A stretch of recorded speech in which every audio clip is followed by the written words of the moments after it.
తెల్లవారి పిల్ల కోడి కూయనే లేదు, పొయ్యి మీద పాల పొంగు ఊరుకోలేదు.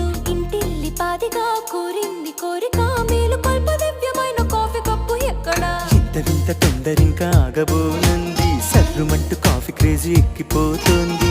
ఈ మాయ కొత్తగా అమ్మాయి చెప్పిన లోకమంతా దీన్ని మించి డ్రింకు లేదు ఎక్కడా.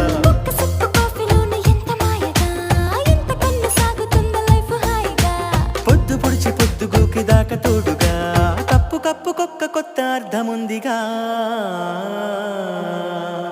అరే తెల్లవాడి టౌను నుంచి తెలుగువాడి వీధి దాకా కప్పు కాఫీ తగలకుంటే కాలమైనా ఆగిపోద. లోకమంతా వేరు వేరు పేరు పెట్టి పిలుచుకున్న దీనికి ఎక్కడైనా ఒక్క పేరు తెలుసుకున్న. తెల్లవాడి టౌను నుంచి తెలుగువాడి వీధి దాకా